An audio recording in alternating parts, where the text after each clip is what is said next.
The room had gone quiet. Lena set her glass down slowly and turned around. A Korean woman was standing in front of her. Beautiful in that precise, calculated way, sharp features, straight black hair. A dress that announced exactly how much it cost. Wine glass in hand. Smile still on her face. The smile of someone who had just said something cruel in a room full of people, and was waiting for the other person to absorb it quietly and look away. Lena did not look away. "I'm sorry, were you speaking to me?" "I was speaking about you." "There's a difference." "There isn't.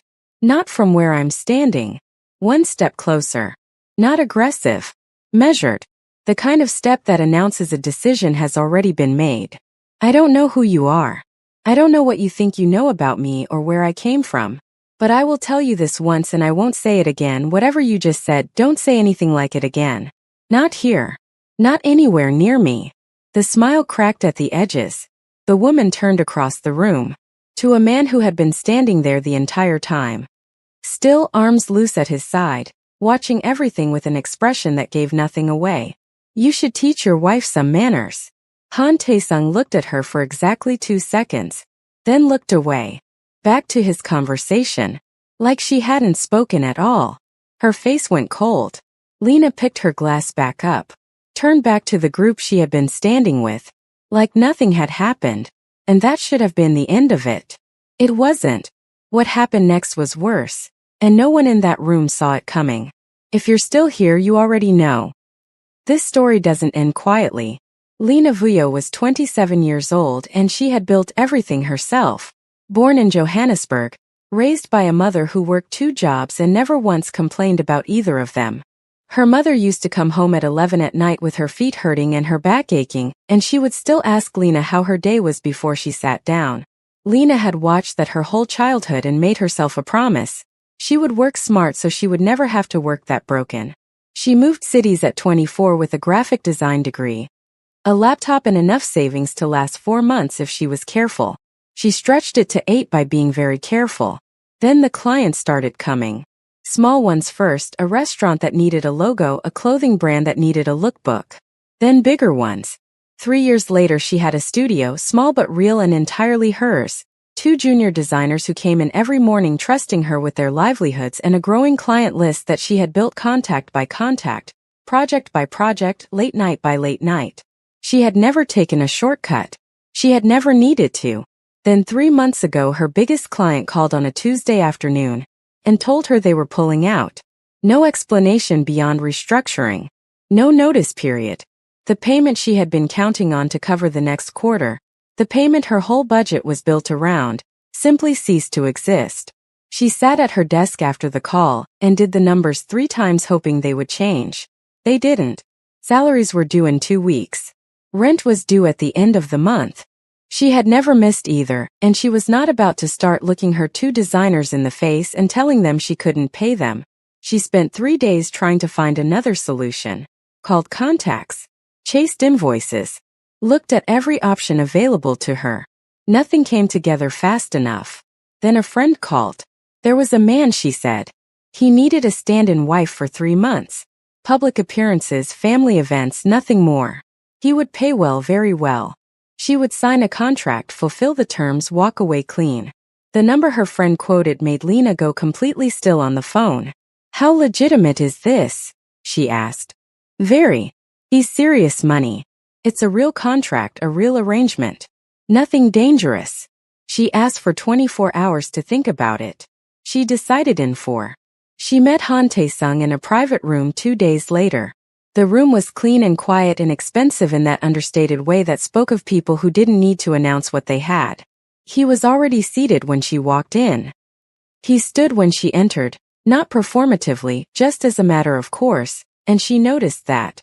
He was not what she had expected. She had prepared herself for someone louder, someone who wore his wealth more visibly, someone who would make the whole meeting feel like an interview where he held all the cards. Instead she got a man in a dark suit and an expression that had clearly decided it wasn't going to tell her anything she hadn't earned. His eyes were steady and assessing, and they didn't look away from her face when she sat down. He asked her 3 questions. The first was about her work. The second was about how she handled pressure. The third was simple: why did she need the money? She answered all three without flinching and without dressing anything up. She told him about the client pulling out. She told him about the salaries and the rent. She told him she wasn't looking for charity. She was looking for a transaction that worked for both of them. Something moved briefly behind his eyes. He slid a contract across the table. She read it carefully. 5 rules: act like his wife in every public setting. Tell no one about the arrangement. Do not cross personal boundaries inside the residence they would share. Do not develop feelings. Walk away clean when the 3 months were up. She read 4 of them very carefully. She signed it. What the contract didn't explain, what there was no reason for her to know sitting in that room, was the full weight of why he needed it.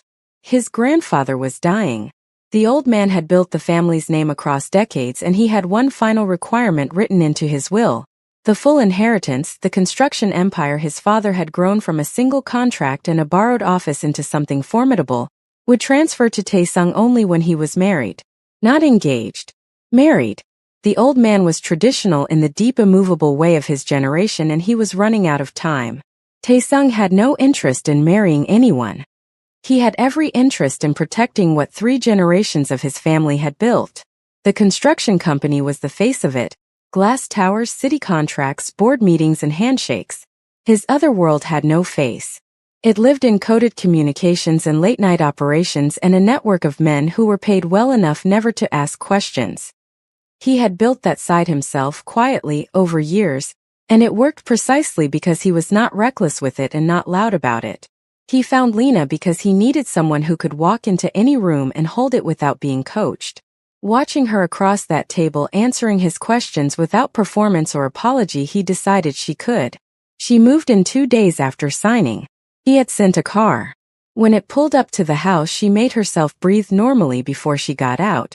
Inside, she kept her expression professional and her eyes steady and her voice even while he walked her through the space. Her room. The shared areas. Where she could and could not go. He was not rude about the boundaries. He was precise. There was a difference she noted and filed away. That first night she sat on a bed that was larger than her entire apartment and called her mother. Her mother asked how she was settling into the new place. Lena said fine. The room was comfortable, the area was quiet. Her mother said she sounded tired and told her to rest. Lena said she would. She hung up and sat in the quiet of that enormous room for a while before she turned the light off. The days that followed had a careful formality to them. 2 people moving around each other with deliberate precision, keeping to the terms of what had been agreed. But small things had a way of slipping through formality without asking permission. She cooked on the 4th evening because she needed something to do with her hands, and she had always cooked when she was restless. He came home while she was still in the kitchen and stopped at the doorway for a moment. He didn't say anything. He sat down when she put the food on the table and ate without commenting. Then, when he was almost done, without looking up from his plate, he said, "It was good." She looked at him. "Thank you." He nodded. That was the whole exchange. But something about it settled slightly in her chest. He worked late. She was always still up when he came home. Not waiting for him, she told herself, just working. Her laptop open, her designs spread around her on the dining table. He would come in and pour himself a drink, and sometimes, without saying anything, he would sit at the other end of the table. They would both work. The silence between them had a texture that wasn't uncomfortable. It was just 2 people in the same space doing their own things, which was something she hadn't had with anyone in a long time. One evening she asked him about the construction company. She expected the corporate version, figures and projects, and the language of business presentations. Instead, he talked about the specific problem they were solving on a site in the north of the city, the particular challenge of the soil conditions, the way the team had worked around it. He talked about it like someone who actually cared about the details and not just the outcome. She listened. Then she told him about a branding project she was working on for a client, the difficulty of capturing something intangible in a visual language. He asked questions that showed he had understood what she'd said. She found herself talking longer than she had planned. Neither of them mentioned the contract. The first family dinner was a week into the arrangement. His parents, 2 aunts, his younger sister Jiyeon, who looked at Lena with open curiosity, and the uncomplicated warmth of someone who had not yet decided to have an opinion. His grandfather sat at the head of the table, frail now, the weight of age on him visibly, but his eyes sharp and present and missing absolutely nothing. Taesung introduced her to the family with his hand at the small of her back and his voice carrying a warmth she hadn't heard from him in the house. She matched his energy without effort. She was good at reading what a room needed, and this room needed her to be warm, present and comfortable. She answered his mother's questions directly, and with genuine engagement. She made Jiyeon laugh twice. She thanked his father for having her with a sincerity that wasn't performed. She felt the grandfather watching her all evening. Not suspiciously. More like a man confirming something he had already decided. As they were leaving, the old man held Taesung's arm at the door. His voice was low enough that only his grandson could hear. "Don't lose that one." Taesung said nothing. He helped Lena with her coat and they walked to the car. "You did well tonight," he said when they were on the road. "I know," she said. He looked at her briefly. There was something in his expression she couldn't quite name, something that hadn't been there before. Then he looked back at the road and neither of them said anything else the rest of the way home. Across the city that same evening, Omire was processing news that had arrived through 3 separate people in the space of one afternoon. Taesung had a wife. She and Taesung had been together for 2 years. She had been the one to end it. Or she had told herself that story often enough that she had started to believe it. The truth, the version she didn't look at directly very often, was that she had ended it because staying had become too painful and leaving had felt like the only form of control she had left. She had told herself the coldness of him wasn't worth it, that she deserved someone who let her in. She had rebuilt her life around that story. Then she heard about the wife and every careful thing she had built around herself came apart quietly in her chest without making a sound. She didn't react immediately. She was too smart for that. She started showing up at events she knew he would attend. Always with a reason to be there. Always dressed like she hadn't thought too hard about it. Watching. Waiting to see this woman. Constructing her understanding of what she was dealing with before she did anything about it. The first time she saw Lena in person, the thing she felt was not what she had prepared for. She had expected to feel superior. Instead, she felt something that looked uncomfortably like recognition. This woman carried herself like someone who had decided a long time ago that she was not going to make herself small for any room she walked into. She wore her confidence the way she wore her clothes, like it had always belonged to her. Mireille didn't like that. So at that business gathering she positioned herself, chose her moment, walked over to the group Lena was standing with and inserted herself into the conversation pleasantly. The group was exactly the kind of audience she needed. Women who had been in this world long enough to know everything about everyone and to talk about all of it. She made easy conversation for 2 full minutes. Then she turned to Lena and let her eyes move over her slowly, unhurried, head to toe, the look of someone who has already made their verdict. "I have to say, you're not quite what I pictured when I heard he had a wife." She tilted her head. "I expected someone more suited to all of this. But I suppose different men want different things." The group went still. Lena looked at her steadily. "I'm sorry, were you speaking to me?" "I was speaking about you." "There's a difference." "There isn't. Not from where I'm standing." One step closer. Not aggressive. The step of a woman who has made a decision and is not interested in discussing it. "I don't know who you are. I don't know what you think you know about me or where I came from. But I will tell you this once, whatever you just said, don't say anything like it again. Not here. Not anywhere near me." Mireille's smile cracked at the edges. She turned and looked across the room at Taesung, who had been watching everything without having moved a single muscle. "You should teach your wife some manners." Taesung looked at her for exactly 2 seconds. Then he looked away. Back to the conversation he had been having before she walked in. Like she hadn't said a word. Her face went cold.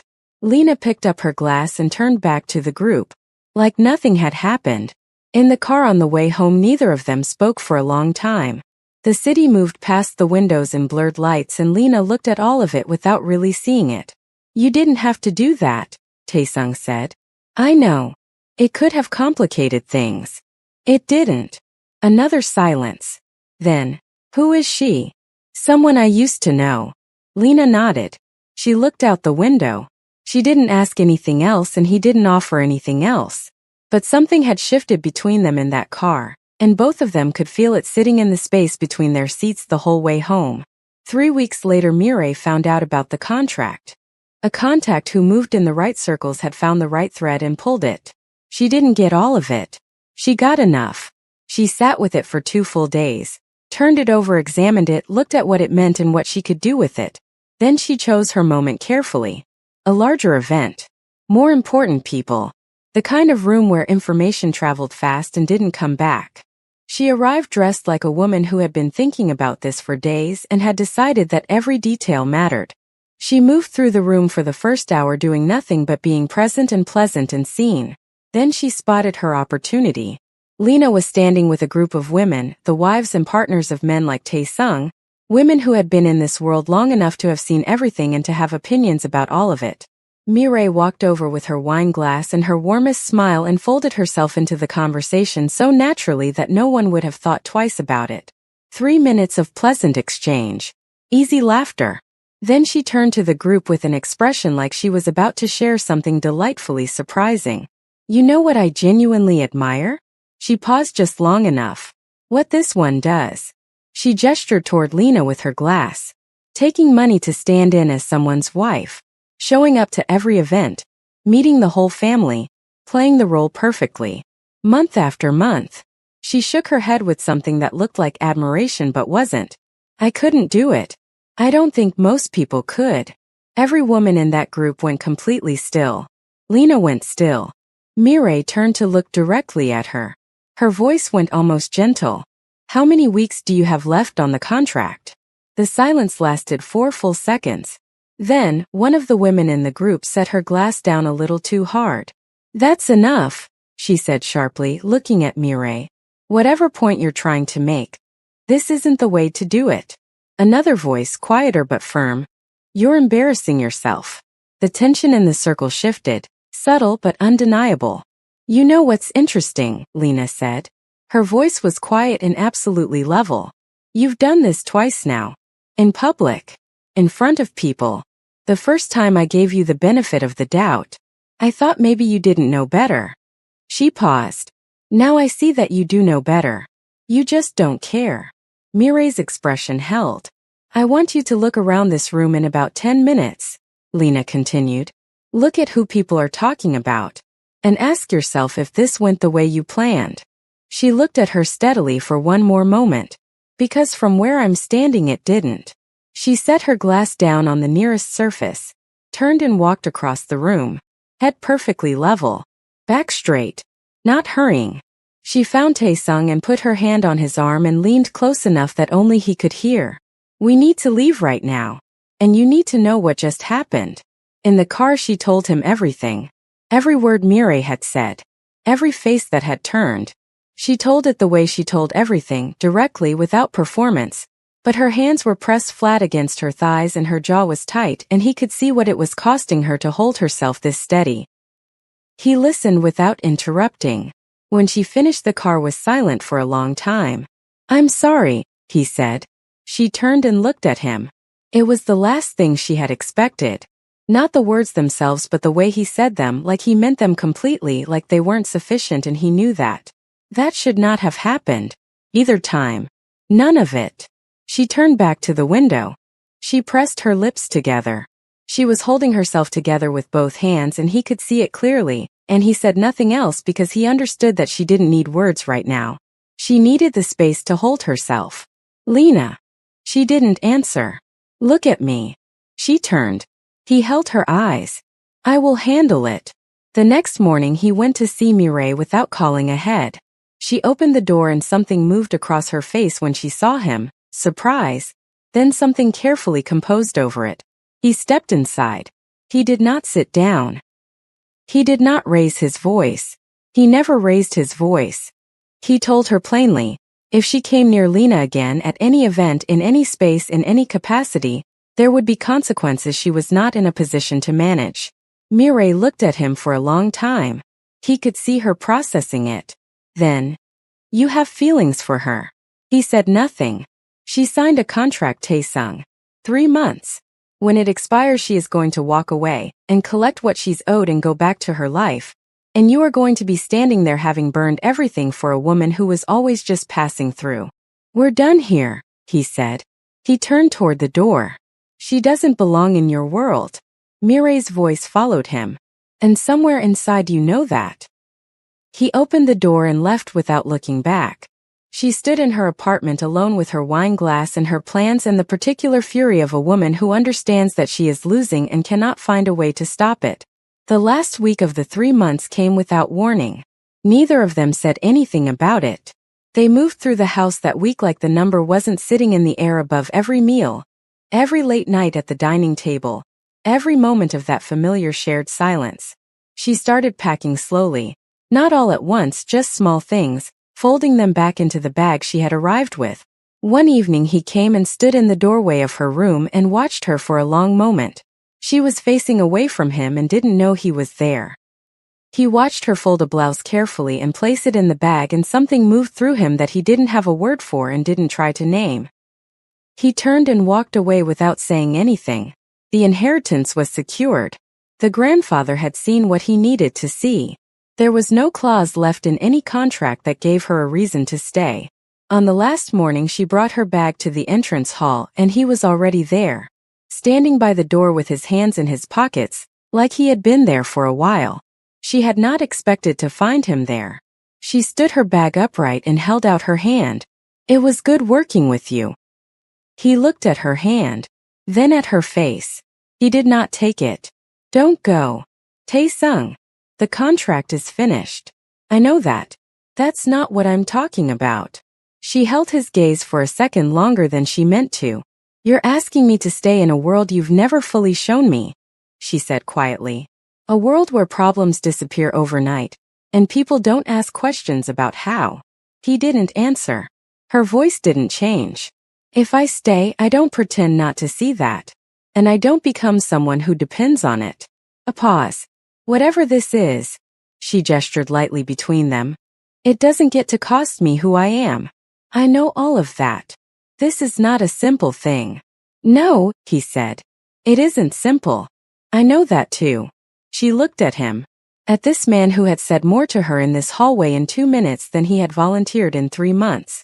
At this man who had stood in 2 different rooms and watched someone come at her, and had not once told her to manage herself or keep the peace.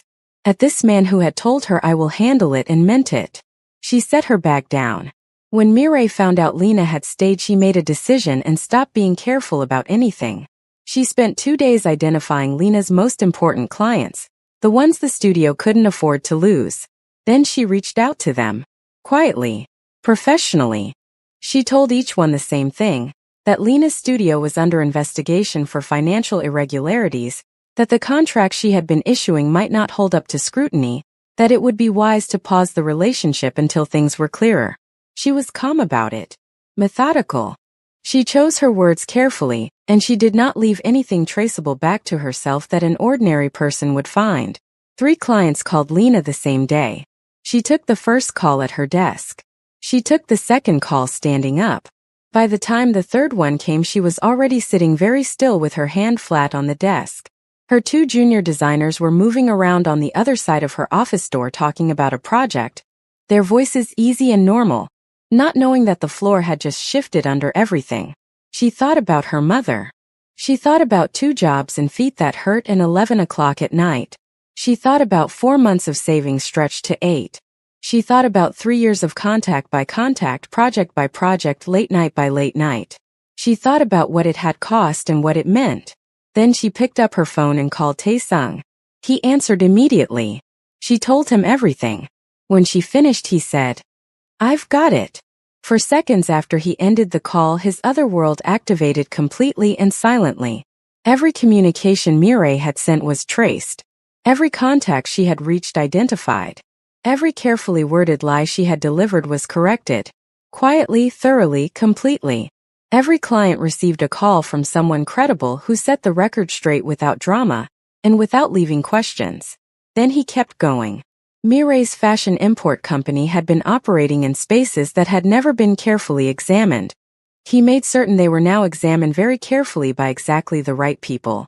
He did it with the same precision and quiet he applied to everything that mattered to him. Her company was gone within 2 weeks. She came to find him. She was not the woman with the wine glass this time. She was not composed or calculated or dressed for an occasion. She was something rawer than all of that. You destroyed my business. You attacked my wife, he said. The word sat between them in the room. She is not your wife. She will be, he said. Mireille let out a quiet breath that almost sounded like a laugh. You didn't choose her because she's easy, she said. You chose her because she won't bend. Her eyes held his. Men like you don't fall in love with women like that. You go to war with them. A small pause. Just make sure you know the difference before it costs you more than I did. Mireille stared at him. The full weight of what that meant settled over her face slowly. Not just what he had said but what was behind it, the completeness of it, the finality. She stood there with it for a long moment. Then she turned and walked out, and this time there was nothing left to reach for, and she knew it. He told Lena that evening. All of it. She sat across from him and listened without interrupting, and when he finished she was quiet for a moment. You didn't have to do all of that. I know. I was handling it. I know that too. She looked at him steadily. You called me your wife. I did. I didn't sign a contract for that. I know, he said. This time I'm asking. He proposed the way he did everything, without performance or excess or anything borrowed from what proposals were supposed to look like. Just him and her and the quiet truth of what had become everything without either of them sitting down one day and deciding it would. She said yes the way she did everything. Without drama. Without hesitation. Like a woman who had made her decision and was not in the habit of going back on it. The wedding was small and close. Her mother flew in from Johannesburg and cried from the moment she came through arrivals and didn't fully stop until the ceremony was over, and even then her eyes were doing something. His grandfather sat in the front row, frail now, the weight of his years on him fully, but his eyes sharp and present and not missing a single moment of it.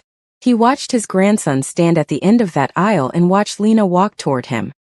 He watched the expression on his grandson's face. Open in a way he had waited a very long time to see it. He leaned to the person beside him. Good, he said quietly. He needed someone like that. He was not wrong. If you made it to the end, you already know this wasn't just a story about a contract. It was about knowing your worth, and refusing to shrink, no matter who's watching. Like the video and tell me in the comments, would you have stayed, or would you have walked away? And if you want more stories like this, the kind that don't end the way you expect, subscribe and stay with me. Thank you for watching.